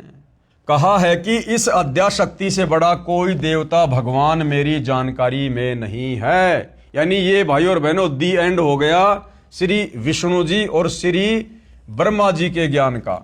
दी एंड हो गया, क्योंकि ब्रह्मा जी तो विष्णु से बढ़कर किसी को भगवान नहीं मान रहे थे और विष्णु जी कह रहे हैं कि मैं देवी दुर्गा से बढ़कर किसी को भगवान नहीं मानता। तो हमारे भगवान को किस स्तर का ज्ञान है आप जी देख लीजिएगा। लेखक यानी सतगुरु रामपाल जी अब क्या कह रहे हैं? हिंदू साहिबानों की झूठ सामने है। जो कहते हैं कि श्री कृष्ण जी अर्थात श्री विष्णु जी से बढ़कर कोई देवता यानी परमेश्वर नहीं है, जबकि श्री विष्णु जी ने अपने से अन्य सर्वसमर्थ शक्ति श्री देवी दुर्गा को बताया है। आगे देखो भाइयों और बहनों, ओम नाम ब्रह्म का जाप है। आपने गीता जी में पढ़ा, अध्याय 8 श्लोक नंबर 13 में, ये गीता का ज्ञान देने वाला भगवान ब्रह्म स्वयं कह रहा अपनी साधना के विषय में कि ओम इति एक अक्षर ब्रह्म व्यवहरण माम अनुस्मरण ये प्रयाति तजन देहम से याति परमाम गतम, कि अर्जुन मेरा तो एक ओम नाम का जाप है और मैं ब्रह्मलोक में रहता हूं। ब्रह्मलोक में ओम नाम ब्रह्म का जाप है, इससे ब्रह्मलोक प्राप्त होता है। ब्रह्म आकाश में ब्रह्मलोक में रहता है। यह जानकारी कहां है देखिएगा, संक्षिप्त श्रीमद देवी भागवत पुराण गीता प्रेस गोरखपुर से प्रकाशित व मुद्रित है, जिसके संपादक हैं हनुमान प्रसाद पोदार व चिमन लाल गोस्वामी। इसके 7वें स्कंद के अध्याय 36 में श्री देवी ने राजा हिमालय से कहा कि हे पर्वतराज, उस ब्रह्म का क्या स्वरूप है यह बतलाया जाता है। यानी अब देवी दुर्गा अपने से अन्य उस ब्रह्म की भक्ति करने के लिए कह रही है कि मेरी भक्ति साधना भी छोड़ दो, कुछ नहीं मिलेगा, उस ब्रह्म की भक्ति करो। उस ब्रह्म का क्या स्वरूप है यह बतलाया जाता है। श्री देवी जी ने पहले तो कहा कि मेरी भक्ति करो तो ऐसे करो जैसे अध्याय 35 में बताया है, परंतु मेरी व अन्य सबकी भक्ति छोड़कर उस एकमात्र परमात्मा को ही जानो। किसको? ब्रह्म को। दूसरी सब बातों को छोड़ दो। यही अमृत स्वरूप परमात्मा के पास पहुंचाने वाला पुल है। संसार समुद्र से पार होकर अमृत स्वरूप परमात्मा को प्राप्त करने का यही सुलभ साधन है। इस आत्मा का ओम के जप के साथ ध्यान करो। यानी ओम नाम किसका? उस ब्रह्म का। ब्रह्म कहाँ रहता है? ब्रह्मलोक में। और गीता जी अध्याय 8 श्लोक नंबर 16 में वो ब्रह्म खुद कह रहा है कि भैया ब्रह्मलोक पर्यंत सर्वलोक पुनरावृत्ति में है। यानी ब्रह्मलोक में गया हुआ साधक भी वापस जन्म मरण में है, मुक्ति नहीं है। इस आत्मा का ओम के जप के साथ ध्यान करो। तो देवी दुर्गा अपने से ऊपर ओम नाम की साधना करने को कह रही है, जो कि ब्रह्म साधना है। इससे अज्ञानमय अंधकार से सर्वदा परे और संसार समुद्र से उस पार जो ब्रह्म है उसको पा जाओगे, तुम्हारा कल्याण हो। वह यह सबका आत्मा ब्रह्म ब्रह्मलोक रूप दिव्य आकाश में रहता है। कहाँ रहता है? ब्रह्मलोक रूप दिव्य आकाश में। गीता अध्याय 18 श्लोक 62 में गीता ज्ञानदाता यानी ब्रह्म ने कहा है। अब देवी दुर्गा ने टोपी किसके ऊपर पहना दी? ब्रह्म के ऊपर, कि भैया मेरी भक्ति से भी कुछ नहीं मिलेगा, उस ब्रह्म की भक्ति करो। अब वो ब्रह्म क्या कह रहा है गीता जी का ज्ञान देते समय अर्जुन को अध्याय 18 श्लोक नंबर 62 में कि भैया मेरी भक्ति से भी कुछ नहीं होगा, मेरी भक्ति से भी जन्म मरण का रोग समाप्त नहीं होगा, गधे कुत्ते सुअर बनने से नहीं बच सकते, नरक में जाने से नहीं बच सकते। अब वो ब्रह्म अपने से अन्य भगवान की भक्ति करने के लिए कह रहा है। गीता अध्याय 18 श्लोक 62 में गीता ज्ञानदाता यानी ब्रह्म ने कहा है कि परम शांति प्राप्त करनी है, अर्थात जन्म मरण से छुटकारा चाहता है तथा सनातन परम धाम को प्राप्त करना चाहता है। सनातन परम धाम यानी जहां जाने के बाद भगत वापस लौटकर काल के लोक में नहीं आता, जन्म मरण में नहीं आता। सनातन परम धाम यानी सतलोक। तो उस परमेश्वर की शरण में जा जिसको गीता अध्याय 8 श्लोक 3 में परम अक्षर ब्रह्म कहा है। अब बताओ, अध्याय 18 श्लोक 62 में गीता ज्ञान देने वाले ब्रह्म ने जिस ब्रह्म की भक्ति करने के लिए दुर्गा कह रही है, उस ब्रह्म ने कह दिया अर्जुन को कि भैया अगर तुझे सदा सदा के लिए जन्म मरण से छुटकारा पाना है तो उस परमेश्वर की शरण में जा, जिसको उसी गीता ज्ञानदाता ने अध्याय 8 श्लोक नंबर 3 में परम अक्षर ब्रह्म कहा है, सत्य पुरुष कहा है, कबीर देव कहा है। तथा गीता अध्याय 8 श्लोक 8, 9, 10 में कहा है कि जो उस परम अक्षर ब्रह्म की भक्ति करता है उसी को प्राप्त होता है। यानी अपने से अन्य उस परम अक्षर ब्रह्म की भक्ति करने के लिए ये ब्रह्म स्वयं कह रहा है। गीता अध्याय 15 श्लोक 4 में गीता ज्ञानदाता ने यानी इस ब्रह्म ने कहा है कि तत्व ज्ञान रूपी शस्त्र से अज्ञान को काटकर उसके पश्चात परमेश्वर के उस परम पद की खोज करनी चाहिए, जहां जाने के पश्चात साधक लौटकर संसार में नहीं आते। जिसने संसार की रचना की है उसकी भक्ति कर, यानी गीता ज्ञान देने वाला ब्रह्म तो अपने से अन्य उस परम अक्षर ब्रह्म की भक्ति करने की सलाह दे रहा है। गीता बोलने वाला क्षर ब्रह्म यानी काल निरंजन है, वह परम अक्षर ब्रह्म की भक्ति करने को कह रहा है। क्लियर कर दिया गुरुदेव भगवान ने। विचार करें। अब पूज्य गुरुदेव भगवान क्या कह रहे हैं कि भाई विचार करो। श्री कृष्ण जी अर्थात श्री विष्णु जी श्री देवी दुर्गा को सबसे बड़ी बता रहे हैं। फिर श्री देवी दुर्गा ब्रह्म यानी क्षर पुरुष को समर्थ बता रही है, और फिर ये क्षर पुरुष यानी ब्रह्म किसको बड़ा बता रहा है? ये देवी दुर्गा उस ब्रह्म की भक्ति के लिए कह रही है। और जो ब्रह्म है यानी गीता ज्ञान देने वाला काल, वो अपने से समर्थ, सबकी उत्पत्ति करता, सबके धारण पोषण करता पुरुषोत्तम अविनाशी परमेश्वर की भक्ति करने को कह रहा है। और भाइयों और बहनों, उस अविनाशी परमेश्वर की भक्ति, परम अक्षर ब्रह्म की भक्ति वो कैसे मिलेगी? उसके लिए यही गीता का ज्ञान देने वाला ब्रह्म काल अध्याय 4 श्लोक नंबर 34 में कह रहा कि अर्जुन, उस तत्वदर्शी संत की शरण में जा, वो तुझे परम अक्षर ब्रह्म की भक्ति के विषय में तत्व ज्ञान बताएगा। और उस तत्वदर्शी संत के बताए अनुसार भक्ति साधना करने से भाई सदा सदा के लिए तेरा जन्म मरण से छुटकारा होगा, और तू उस सनातन परम धाम सतलोक में चला जाएगा, जहां जाने के बाद साधक वापस लौटकर संसार में फिर कभी नहीं आता है। तो भाइयों और बहनों, आज वही परम अक्षर ब्रह्म स्वयं तत्वदर्शी संत बनकर सतगुरु रामपाल जी के नाम से धरती पर प्रकट है। निसंदेह ये समस्त प्रमाण अपनी आंखों से देखकर आपको यकीन हो जाना चाहिए कि ऐसा निर्मल ज्ञान, ऐसा पाक साफ ज्ञान, ऐसा शुद्ध ज्ञान, ऐसा निर्णायक ज्ञान सतयुग से लेकर आज तक ना किसी ने दिया और ना आगे कोई दे पाएगा। तो पहचानने में भाई बहनों को देरी नहीं करनी चाहिए कि सतगुरु रामपाल जी क्या परम शक्ति है। और यदि इनकी शरण में आकर सत्य साधना नहीं की तो युगों युगों फिर इस काल ब्रह्म के जाल में फंसे रहेंगे, और इसी प्रकार से गधे कुत्ते सूअर के शरीर भोगते रहेंगे, नरक में कष्ट उठाते रहेंगे। इससे सिद्ध हुआ कि हिंदू गुरु साहिबानों को अपने सदग्रंथों का ही ज्ञान नहीं है। जिस अध्यापक को अपने पाठ्यक्रम की पुस्तकों का ही ज्ञान नहीं है तो वह विद्यार्थियों का भविष्य खराब कर रहा है। यानी हमारे धर्म गुरुओं को हिंदू धर्मशास्त्रों का ज्ञान नहीं है तो हिंदू समाज के आम जनों का भविष्य बर्बाद कर रहे हैं, उनसे बचना चाहिए। आगे क्या कह रहे हैं गुरुदेव? पेश है संक्षिप्त श्रीमद् देवी भागवत के 7वें स्कंद के अध्याय 36 के पेज 573 और 574 की फोटोकॉपी। यानी हर चीज का गुरुदेव भगवान हमें प्रमाण दे रहे हैं। अब ये देवी दुर्गा और राजा हिमालय की बातचीत जो आपने अभी मौखिक रूप से पढ़ी देखी, अब गुरुदेव भगवान इस देवी भागवत पुराण से दिखा रहे हैं। देवी के द्वारा हिमालय को ज्ञानोपदेश, ब्रह्म स्वरूप का वर्णन, यानी अपने से ऊपर उस ब्रह्म साधना के लिए देवी क्या कह रही है? श्री देवी जी कहने लगी, पर्वतराज, इस प्रकार योग युक्त होकर मुझ ब्रह्म स्वरूपा देवी का ध्यान करें। ये ध्यान आसन पर भली भांति बैठकर अहेतु की भक्ति के साथ करना चाहिए। उस ब्रह्म का क्या स्वरूप है ये बतलाया जाता है। यानी पहले तो ये अपनी साधना बता रही है, फिर आगे कह रही है कि और सब बातों को छोड़ दे, यानी मेरी भक्ति साधना को भी छोड़ दे। और क्या कर? यह बतलाया जाता है जो प्रकाश स्वरूप सबके अत्यंत समीप में स्थित हृदय रूप गुहा में स्थित होने के कारण गुहाचर नाम से प्रसिद्ध और महान पद अर्थात परंपराएं है। जितने भी चेष्टा करने वाले, श्वास लेने वाले, आंखों को खोलने मूंदने वाले प्राणी हैं, सब उस ब्रह्म में ही समर्पित हैं, उसी में स्थित हैं। सत असत सब कुछ वही है, वही सबके द्वारा वर्ण करने योग्य सर्वोत्कृष्ट है, यानी उसी की पूजा करनी चाहिए।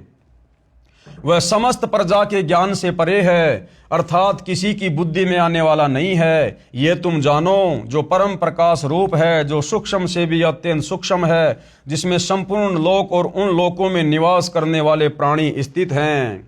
पढ़ते जाइए। 7वां स्कंद है संक्षिप्त देवी भागवत। ये अक्षर ब्रह्म है, वही सबके प्राण है, वही सबकी वाणी है और वही सबके मन है। वह यह परम सत्य और अमृत अविनाशी तत्व है। सौम्य, उस वेदने योग्य लक्ष्य का तुम वेदन करो, मन लगाकर उसमें तन्मय हो जाओ। सौम्य, उपनिषद में कथित महान अस्त्र रूप धनुष लेकर उस पर उपासना द्वारा तीक्ष्ण किया हुआ बाण संधान करो और फिर भावानुगत चित्त द्वारा उस बाण को खींचकर उस अक्षर रूप ब्रह्म को ही लक्ष्य बनाकर वेदन करो। प्रणव ओम धनुष है, जीवात्मा बाण है और ब्रह्म को उसका लक्ष्य कहा जाता है। परमाद रहित अत्यंत तत्परता से साधन संलग्न होकर उसका वेदन करना चाहिए और बाण के समान उसमें तन्मय हो जाना चाहिए। जिस ब्रह्म में स्वर्ग पृथ्वी अंतरिक्ष, स्वर्ग और पृथ्वी के बीच का आकाश, संपूर्ण प्राणों के सहित इंद्रिय युक्त मन बुद्धि स्वरूप अंतःकरण ओतप्रोत हैं, उस एकमात्र परमात्मा को ही जाने, दूसरी सब बातों को छोड़ दे। दुर्गा कह रही है कि मेरी भक्ति को भी छोड़ दो, उस ब्रह्म की साधना करो। क्या कह रही है दुर्गा? उस एकमात्र परमात्मा को ही जाने, दूसरी सब बातों को छोड़ दे। यही अमृत रूप परमात्मा के पास पहुंचाने वाला पुल है। संसार समुद्र से पार होकर अमृत स्वरूप परमात्मा को प्राप्त करने का यही सुलभ साधन है। इस आत्मा का ओम के जप के साथ ध्यान करो। ओम नाम किसका? इस ब्रह्म का, काल का। इससे अज्ञानमय अंधकार से सर्वदा परे और संसार समुद्र से उस पार जो ब्रह्म है उसको पा जाओगे, तुम्हारा कल्याण हो। यानी देवी दुर्गा को भी वेद ज्ञान नहीं, गीता वाला ज्ञान नहीं। अगर होता तो ये कभी भी ब्रह्म साधना करने की सलाह नहीं देती, क्योंकि ब्रह्म तो गीता जी में खुद अपनी साधना को अध्याय 7 श्लोक नंबर 18 में अनुत्तम यानी घटिया बता रहा है और अपने से अन्य किसी और भगवान की शरण में जाने को कह रहा है। तो भाइयों और बहनों, भक्ति और भगवान के नाम पर, अध्यात्म के नाम पर, सत भक्ति के नाम पर सब लोग डामाडोल हैं, सब डामाडोल हैं। श्रीमद् देवी भागवत श्री देवी पुराण के 7वें स्कंद के अध्याय 36 पेज 573-74 के इस उल्लेख से स्पष्ट है कि श्री देवी जी ने अपनी व अन्य सबकी साधना त्याग कर ब्रह्म की साधना करने को कहा है। किसकी साधना करने को कहा है? ब्रह्म की साधना। अब हिंदू गुरुजन कहते हैं कि श्रीमद् भगवत गीता का ज्ञान श्री कृष्ण जी अर्थात श्री विष्णु जी ने अर्जुन को बताया। यह भी इनकी झूठ है। वास्तव में श्रीमद् भगवत गीता का ज्ञान श्री कृष्ण में प्रवेश करके ब्रह्म यानी काल ने कहा है। ब्रह्म ने यानी गीता ज्ञानदाता ने गीता अध्याय 18 श्लोक 46, 61, 62 व 66 में, गीता अध्याय 15 श्लोक 17 में, गीता अध्याय 2 श्लोक 17 में तथा गीता अध्याय 8 श्लोक 3, 8, 9 तथा 10 में अपने से अन्य परमेश्वर यानी परम अक्षर ब्रह्म की भक्ति करने, उसकी शरण में जाने को कहा है। उसी को परमात्मा सबका धारण पोषण करने वाला अविनाशी परमेश्वर व पुरुषोत्तम कहा है। पढ़ें ये फोटोकॉपी गीता अध्याय 18 श्लोक 62 की, जो कि जय दयाल गोविंदका द्वारा अनुवादित है तथा भारत की प्रसिद्ध गीता प्रेस गोरखपुर से प्रकाशित व मुद्रित है। अब देखिएगा भाइयों और बहनों, ये ब्रह्म यानी ये काल ब्रह्म जिसने गीता जी का ज्ञान दिया है, ये अपने से अन्य गीता अध्याय 18 श्लोक नंबर 62 में किस परमेश्वर की शरण में जाने के लिए कह रहा है। अगर ये गीता ज्ञान देने वाला ही सर्वश्रेष्ठ परमात्मा होता, परमेश्वर होता, इसके पास मुक्ति का मार्ग होता, तो भला क्यों अपने से अन्य किसी और भगवान की शरण में जाने की सलाह अर्जुन को देगा। गीता अध्याय 18 श्लोक 62 की फोटोकॉपी, इसमें क्या बताया जा रहा है? तम एवं शरणम गच्छ सर्वे भावेन भारत तत्प्रसादात पराम शांतिम स्थानम प्रापेशी शाश्वतम। हे भारत यानी हे अर्जुन, तू सब प्रकार से यानी और सब साधनाओं को छोड़कर और सब भक्ति को छोड़कर उस परमेश्वर की ही शरण में जा। अब भाई और बहनों, समझदार को तो इतना बहुत है, जब खुद गीता का ज्ञान देने वाला भगवान और गीता ज्ञान देने वाले भगवान से बढ़कर हिंदू समाज और किसी को भगवान नहीं मानता। वो चाहे श्री कृष्ण समझ लो, चाहे विष्णु समझ लो, चाहे ये काल ब्रह्म समझ लो।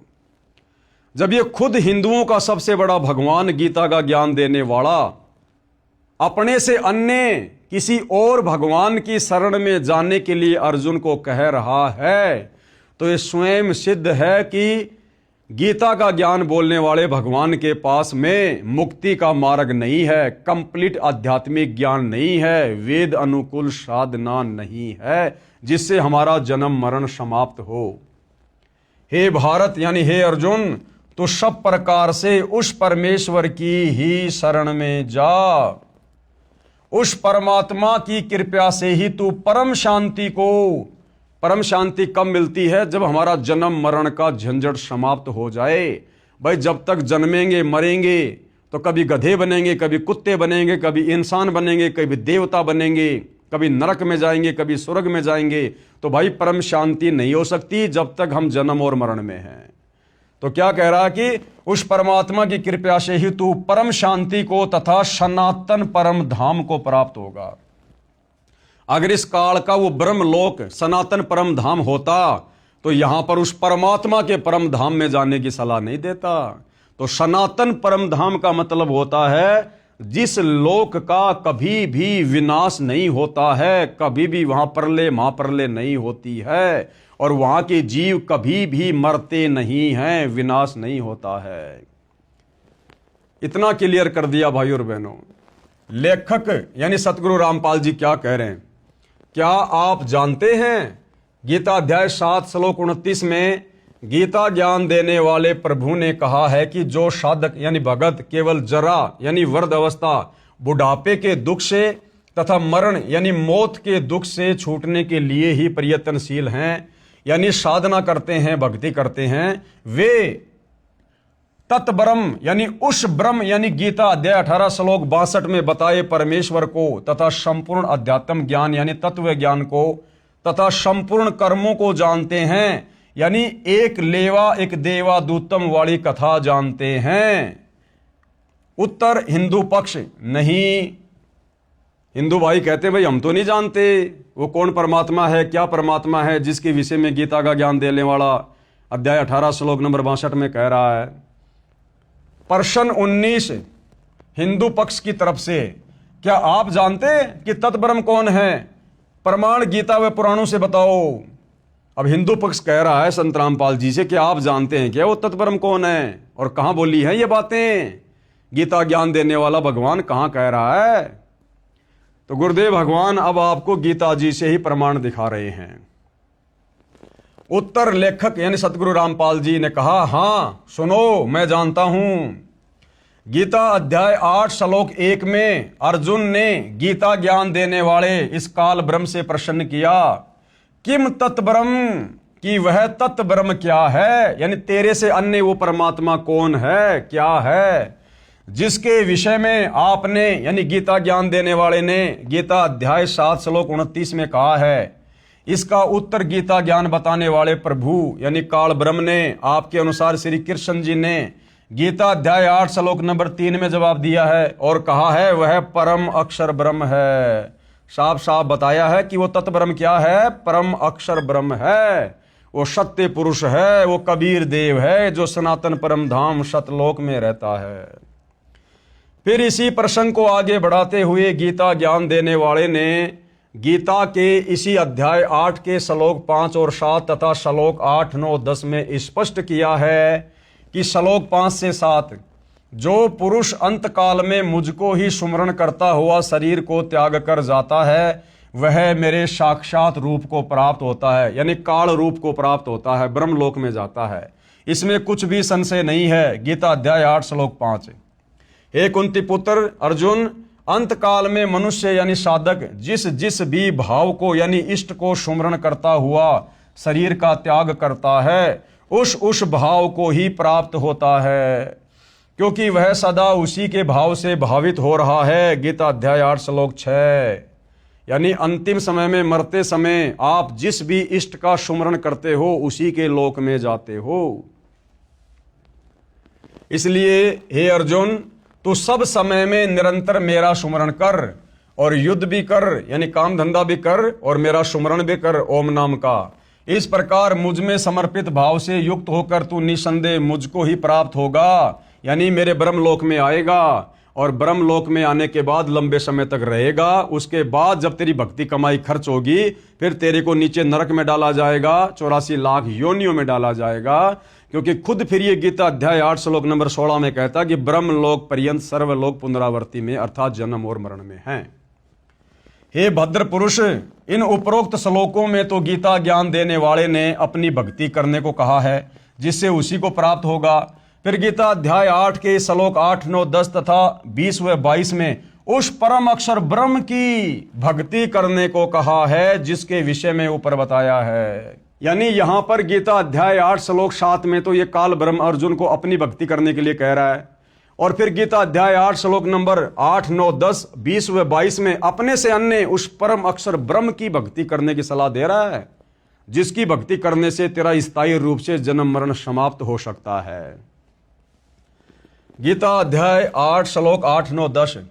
हे पार्थ, परमेश्वर के यानी परम अक्षर ब्रह्म के अभ्यास रूप योग से यानी उसकी भक्ति करने से युक्त दूसरी ओर न जाने वाले चित्त से निरंतर चिंतन करता हुआ मनुष्य परम दिव्य परमेश्वर यानी परम अक्षर ब्रह्म को ही प्राप्त होगा। यानी जो अंतिम श्वास तक तत्वदर्शी संत से उपदेश लेकर उस परम अक्षर ब्रह्म की साधना करेगा और मरते समय तक करता रहेगा, वो अंत में उसी के सनातन परम धाम में जाएगा।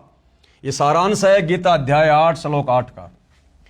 श्रीमान जी, अब सतगुरु रामपाल जी क्या कह रहे हैं हिंदू पक्ष से कि श्रीमान जी ध्यान देना, इस श्लोक 9 में गीता बोलने वाले प्रभु यानी आपके अनुसार श्री कृष्ण जी ने यह भी स्पष्ट कर दिया कि वही सर्वस्य धातारम यानी वो परम अक्षर ब्रह्म ही सबका धारण पोषण करने वाला है। यानी ये कह रहा है कि मैं भी भैया सबका पेट नहीं भर सकता, सबका पेट भरने वाला तीनों लोकों में प्रवेश करके वो परम अक्षर ब्रह्म ही है, मेरा भी पेट वही भर रहा है।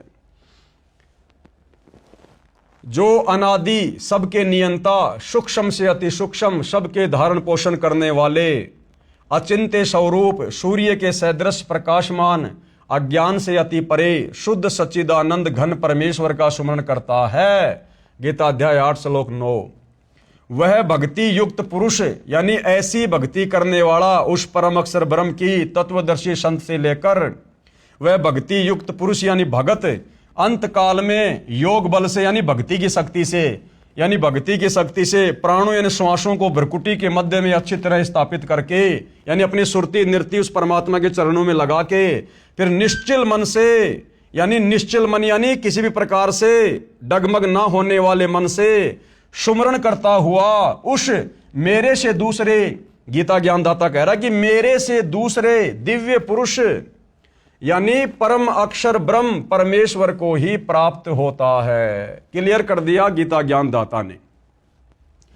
हे जेंटलमैन यानी सतगुरु रामपाल जी कह रहे हैं उन नादान हिंदू भाई बहनों से जो इस प्रकार के सवाल कर रहे हैं अज्ञानता में।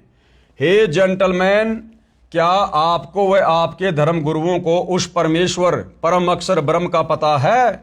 वह कौन है जिसकी शरण में जाने से परम शांति तथा सनातन परम धाम सतलोक प्राप्त होता है? तो जेंटलमैन ने क्या कहा, कभी सुना ही नहीं, गीता रोज पढ़ता हूं, आज आंखें खुली हैं। अब भाई ठंडा हो गया लास्ट में जाके इतने प्रमाण देखने के बाद कि भाई मैंने तो कभी सुना ही नहीं, ना कभी हमारे धर्म गुरुओं ने बताया, और मैं तो रोज गीता पढ़ता था, लेकिन मेरी तो आंखें आज खुली हैं ये प्रमाण देखकर। क्या कह रहा है? जेंटलमैन ने कहा कभी सुना ही नहीं, गीता नित्य पढ़ता हूं, आज आंखें खुली हैं। तो बाकी भाई बहनों की भी आंखें खुल जानी चाहिए, अन्यथा भाई और बहनों समय बहुत तेजी से गतिमान है। पढ़ें उपरोक्त गीता के सर्व श्लोकों की फोटोकॉपी, जिसके अनुवादक श्री जय दयाल गोविंदका जी हैं तथा प्रकाशक व मुद्रक गीता प्रेस गोरखपुर है। इसी पुस्तक के पेज 20 व 23 पर गीता बोलने वाला नाशवान है, गीता का ज्ञान देने वाला ये ब्रह्मा विष्णु महेश का पिता, दुर्गा का पति, ये काल ब्रह्म जिसको क्षर ब्रह्म भी कहते हैं, क्षर पुरुष भी कहते हैं, ज्योति निरंजन भी कहते हैं, ये किस ब्रह्मांड का स्वामी है, ये भी नाशवान है, जन्म और मृत्यु होती है इसकी, सब कुछ गीता जी में लिखा हुआ है कंप्लीट। आप जी देखते जाइए। गीता बोलने वाला नाशवान है और परम अक्षर ब्रह्म यानी जिसके विषय में गीता ज्ञानदाता बार बार कहता कि उसकी शरण में जा, उसकी शरण में जा, वह परम अक्षर ब्रह्म अविनाशी है जिसका नाम कबीर है। प्रमाण के लिए गीता अध्याय 4 श्लोक 5, अध्याय 2 श्लोक 12, अध्याय 10 श्लोक 2 में पढ़ें। यानी गीता जी के इन श्लोकों में ये गीता का ज्ञान देने वाला भगवान, ये काल ब्रह्म अपनी जन्म और मृत्यु के विषय में बातें कर रहा है कि भाई मेरी तो जन्म और मृत्यु होती है। कौन कौन से श्लोकों में? अध्याय 4 श्लोक 5, अध्याय 2 श्लोक 12 और अध्याय 10 श्लोक 2 में, जिनमें गीता ज्ञानदाता ने अपना जन्म मृत्यु होना स्वीकारा है, तथा गीता अध्याय 2 श्लोक 17 में तथा अध्याय 15 के श्लोक 17 में अपने से अन्य यानी परम अक्षर ब्रह्म यानी सर्वश्रेष्ठ परमात्मा यानी परमेश्वर को अविनाशी बताया है। गीता अध्याय 18 श्लोक 62 में उसी की शरण में जाने को गीता बोलने वाले आपके अनुसार श्री विष्णु जी ने कहा है। कृपया पढ़ें फोटोकॉपी उपरोक्त श्लोकों की इसी पुस्तक के पेज नंबर 24 और 25 पर, यानी पहले आप जी देख चुके हैं, पढ़ चुके हैं, वीडियो दोबारा से देख सकते हैं। भ्रम निवारण गीता अध्याय 15 श्लोक 18 में गीता ज्ञानदाता ने बताया है कि मैं लोकवेद यानी दंत कथा के आधार से पुरुषोत्तम प्रसिद्ध हूं, क्योंकि मैं अपने अंतर्गत सब प्राणियों से उत्तम हूं। गीता अध्याय 15 श्लोक नंबर 18 में ये अपने आप को पुरुषोत्तम कहता है। तो बहुत सारे लोगों को शंका हो जाती है कि जी ये जो गीता बोलने वाला भगवान है जिसको आप काल ब्रह्म कह रहे हैं, ये तो गीता अध्याय 18 श्लोक नंबर 15 में अपने आप को पुरुषोत्तम कह रहा है कि मैं तो पुरुषों में सबसे उत्तम हूं, यानी भगवानों में सबसे सर्वश्रेष्ठ हूं। तो गुरुदेव भगवान कह रहे हैं कि भैया थोड़ा समझने की कोशिश करो, ये अपने आप को पुरुषोत्तम क्यों कह रहा है? अगर ये वास्तव में पुरुषोत्तम होता तो अपने से अन्य किसी और भगवान की शरण में जाने को नहीं कहता। यदि ये स्वयं ही पुरुषोत्तम होता तो ये स्वयं गीता अध्याय 15 श्लोक नंबर 17 में ये नहीं कहता कि उत्तम पुरुष है तू अन्य परमात्मा इति उधारते, यानी उत्तम पुरुष, उत्तम भगवान, सर्वश्रेष्ठ भगवान तो कोई और ही है जिसको परमात्मा कह सकते हैं। तो गीता अध्याय 15 श्लोक नंबर 18 में जो ये अपने विषय में पुरुषोत्तम कह रहा है, क्यों कह रहा है? ये कह रहा है कि मैं तो लोक वेद के आधार से पुरुषोत्तम बना हुआ हूं। यानी इन साधु संत महर्षियों को, ऋषियों को, इनको वेद ज्ञान नहीं था, गीता ज्ञान नहीं था, जिस कारण से मेरे से ऊपर उस अविनाशी परमात्मा की जानकारी ये प्राप्त नहीं कर पाए, और इन्होंने केवल मेरे को ही परमात्मा घोषित कर दिया, पुरुषों में उत्तम पुरुषोत्तम घोषित कर दिया कि भैया इस ब्रह्म से बढ़कर दूसरा कोई भगवान नहीं, कोई परमात्मा नहीं। जबकि ये ब्रह्म तो खुद गीता में बार बार अध्याय 18 श्लोक 66 में कह रहा कि तू उस परमेश्वर की शरण में जा। तो इन ऋषि मुनियों ने वेदों को अच्छे से पढ़ा नहीं, पढ़ा तो समझा नहीं, क्योंकि समझ में आएंगे तत्वदर्शी संत की शरण में आने से, और तत्वदर्शी संत इनको मिला नहीं, मिला तो इन्होंने स्वीकार नहीं किया मान बढ़ाई में आके, जिस कारण से ये लोग गीता के ज्ञान को समझ नहीं पाए, और इस ब्रह्म से ऊपर इन्होंने और किसी को भगवान नहीं माना, जिस कारण से ये लोग ब्रह्म को लोक वेद के माध्यम से, सुनी सुनाई बातों के माध्यम से पुरुषोत्तम कह रहे हैं। भ्रम निवारण गीता अध्याय 15 श्लोक 18 में गीता ज्ञानदाता ने बताया है कि मैं लोक वेद यानी दंत कथा के आधार से पुरुषोत्तम प्रसिद्ध हूं, क्योंकि मैं अपने अंतर्गत सब प्राणियों से उत्तम हूं, क्योंकि ये 21 ब्रह्मांड का राजा है, और ये बाकी जितने भी प्राणी हैं, देवी दुर्गा, ब्रह्मा विष्णु महेश, 33 करोड़ देवी देवता, 88,000 ऋषि, 9 नाथ 84 सिद्ध, बाकी यहाँ के छोटे मोटे गुरुजन, आचार्य, शंकराचार्य, ये सब इस काल के अंतर्गत हैं 21 ब्रह्मांड में। इसलिए लोक वेद के आधार से, दंत कथा के आधार से, गीता और वेदों का संपूर्ण ज्ञान ना होने की वजह से हमारे धर्मगुरुओं ने इस ब्रह्म से ऊपर किसी को जाना नहीं, पहचाना नहीं, गीता को समझ नहीं पाए। इस कारण से हमारे ऋषि मुनियों ने, धर्मगुरुओं ने इस ब्रह्म को ही पुरुषोत्तम घोषित कर दिया।